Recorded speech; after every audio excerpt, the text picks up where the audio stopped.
नमस्कार, मैं हरि, आप देख रहे हैं डिजिटल न्यूज झारखंड। आज जानते हैं झारखंड के प्रमुख खबरों के बारे में। इससे पहले से छोटी सी निवेदन की वीडियो को एक लाइक अवश्य कर दें। आपका लाइक करना ही हमारा मेहनत का फल होता है। तो चलिए शुरू करते हैं आज की पहली और बड़ी खबर। रामगढ़ में सियासी रंग जारी, 27 फरवरी को मतदान होगा। महज एक सप्ताह रह गया है। ऐसे में सभी पार्टियों ने चुनावी मैदान में अपनी पूरी ताकत झोंक दी है। बता दूं कि रामगढ़ उपचुनाव में यूपीए की तरफ से खुद मुख्यमंत्री हेमंत सोरेन ने मोर्चा संभाल लिया है। इस बीच रामगढ़ उपचुनाव में मासूम चाइल्ड पॉलिटिक्स की शुरुआत हो गई है। आखिर मासूम चाइल्ड पॉलिटिक्स क्या है? दरअसल बीजेपी विधायक दल के नेता बाबूलाल मरांडी ने आरोप लगाया है कि मुख्यमंत्री हेमंत सोरेन मासूम बच्चे को सामने लाकर जनता से वोट मांग रहे हैं, क्योंकि उनके पास कोई मुद्दा नहीं बचा है। दरअसल आपको बता दूं कि बाबूलाल मरांडी द्वारा सीएम हेमंत सोरेन पर किए गए ताजा हमले की बात बाबूलाल मरांडी ने ट्वीट कर मुख्यमंत्री पर मासूम बच्चे की आड़ में जनता से वोट मांगने का आरोप लगाया है। बाबूलाल मरांडी ने सीएम हेमंत सोरेन पर निशाना साधते हुए कहा कि चूंकि उनके पास कोई मुद्दा नहीं बचा है तो मासूम बच्चे को आगे लाकर वोट मांग रहे हैं। तो वहीं बाबूलाल मरांडी ने कहा कि जिस बच्चे को अपनी मां के साथ होना चाहिए था, उसका बचपन और मां का वात्सल्य की तिलांजलि देकर उसका राजनीतिक स्वार्थ के लिए इस्तेमाल किया जा रहा है। बीजेपी ने कहा कि काट की हंडी बार बार नहीं चढ़ती।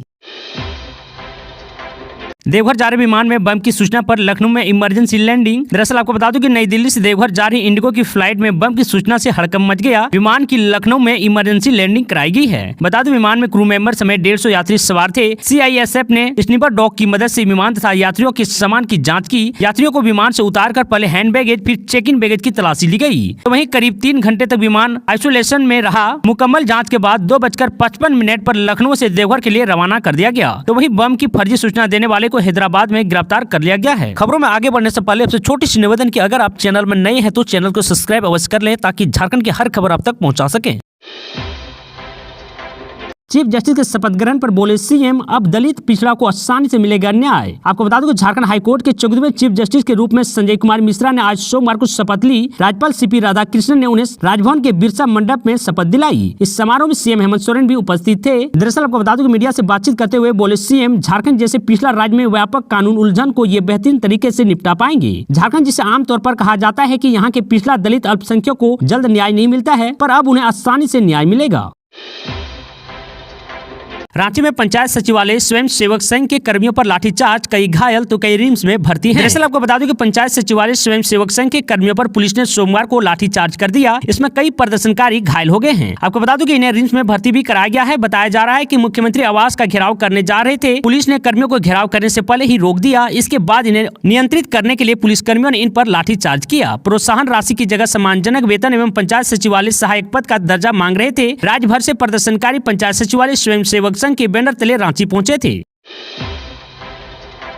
सीएम हेमंत सोरेन ने कांग्रेस के पक्ष में संभाली कमान, कहा कि शिविर लगाकर स्थानीय लोगों को दिलाएंगे रोजगार। आपको बता दूं कि हेमंत सोरेन ने कहा कि झारखंड में अब वही राज करेगा जो 1932 की बात करेगा। उन्होंने कहा कि इससे पहले भी बीजेपी और आजसू पार्टी ने मिलकर स्थानीय नीति बनाई थी, लेकिन तब सड़कों पर खून बह रहा था। दरअसल आपको बता दूं कि जब उनकी सरकार ने 1932 के खतियान आधारित नीति तैयार की तो उसका स्वागत हर चौक चौराहे पर अबीर गुलाब से किया गया। जेएमएम के कार्यकारी अध्यक्ष हेमंत सोरेन ने कहा कि झारखंड का विकास तभी संभव है जब यहाँ के आदिवासी और मूलवासी सरकार को चलाएंगे। उन्होंने कहा कि जब से झारखंड अलग हुआ है, यहाँ की सत्ता पर पूरी यूपी और बिहार वालों का कब्जा रहा है। दरअसल बता दूं कि बाबूलाल मरांडी और अर्जुन मुंडा को सीएम की कुर्सी दी गई, लेकिन उन लोगों को 5 साल पूरा नहीं करने दिया गया। छत्तीसगढ़ से आदमी को बुलाकर यह डबल इंजन की सरकार चला रहे थे, लेकिन अब झारखंडी ताकत का एहसास उन्हें होने लगा है। तो वहीं सीएम हेमंत सोरेन ने कहा कि विधायक ममता देवी जनता की सेवा करने के लिए अपने बच्चे को अनाथ छोड़ दिया। आज वह एक बड़ी साजिश का शिकार होकर जेल में अंदर बंद है। उसके बच्चे का दर्द सिर्फ एक औरत ही समझ सकती है। उन्होंने कहा कि अब आम जनता ही उस बच्चे को सहारा देगी। यह तभी संभव हो पाएगा जब कांग्रेस का बटन दबाकर बजरंग महतो को भारी मतों से विजयी बनाया जाएगा।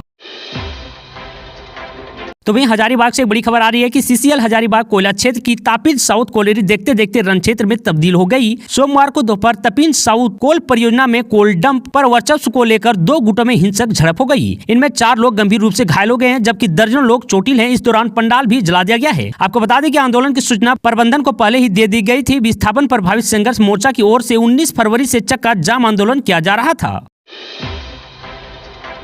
झारखंड में उपभोक्ताओं पर गिरी बिजली 20% तक बढ़ सकती है दरें। दरअसल आपको बता दें कि धनबाद सहित राज्य में एक बार फिर से बिजली की दर में बढ़ोतरी की तैयारी है। झारखंड बिजली वितरण निगम लिमिटेड JVNL ने वर्ष 2023-24 के लिए झारखंड राज्य विद्युत नियामक आयोग JSIRC को प्रस्ताव भेजा है। JVNL के अधिकारियों के अनुसार बिजली वितरण निगम लिमिटेड ने वित्तीय वर्ष 2023-24 के लिए नियामक आयोग में वार्षिक राजस्व रिपोर्ट ARR दाखिल की है। इसी आधार पर ट्रैफिक प्रस्ताव को मंजूरी मिलेगी। दरअसल आपको बता दें कि वार्षिक राजस्व रिपोर्ट में बिजली वितरण निगम ने 7400 करोड़ का घाटा दिखाया है। इसमें वित्तीय वर्ष 2020-21 में 2200 करोड़, तो वहीं वित्तीय वर्ष 2021-22 में 2600 करोड़ तथा वित्तीय वर्ष 2022-23 में 2500 करोड़ का घाटा दिखाया है। आगामी वित्तीय वर्ष 2023-24 के लिए दाखिल ट्रैफिक पिटीशन में बिजली वितरण निगम लिमिटेड ने 20% तक दर में बढ़ोतरी का प्रस्ताव दिया है। इसमें बिजली उपभोक्ताओं को झटका लग सकता है।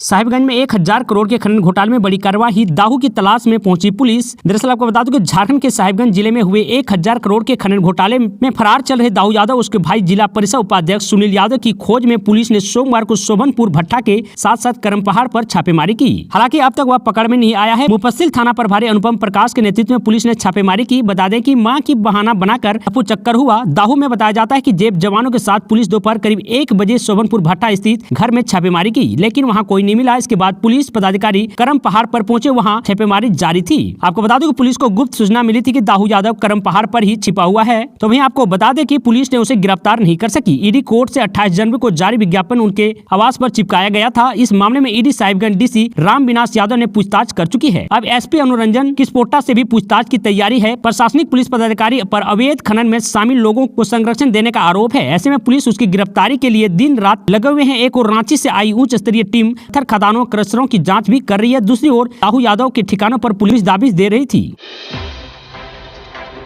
झारखंड के किसानों के खाते में अब आएगी पीएम किसान की 13वीं किस्त। दरअसल आपको बता दूं कि प्रधानमंत्री किसान सम्मान निधि योजना के लाभुकों के खाते में बहुत ही जल्द 13वीं किस्त आ सकती है। मीडिया रिपोर्ट में बताया गया है कि फरवरी के महीने ही पंजीकृत किसानों के खाते में प्रधानमंत्री नरेंद्र मोदी 2000 रुपए की किस्त ट्रांसफर कर सकते हैं। झारखंड के किसानों के खाते में भी उसी दिन पैसे आ जाएंगे। दरअसल आपको बता दूं कि झारखंड में 31,01,604 किसान पीएम किसान योजना के तहत पंजीकृत है। इनमें से 17,32,697 किसानों के खाते में पिछली बार फंड ट्रांसफर किए गए थे। आपको बता दूं कि झारखंड में किसानों के खाते में पीएम किसान सम्मान निधि के ट्रांसफर की रेट 56% है। देश भर के करोड़ों किसानों के साथ साथ झारखंड के किसानों को भी पीएम किसान की 13वीं किस्त का इंतजार है। तो वहीं कृषि मंत्रालय की ओर से अभी तक पीएम किसान की 13वीं किस्त की राशि जारी करने की तारीख की घोषणा नहीं की गई है, लेकिन कयास लगाया जा रहा है कि इसी महीने पैसे किसानों के बैंक अकाउंट में ट्रांसफर किए जाएंगे।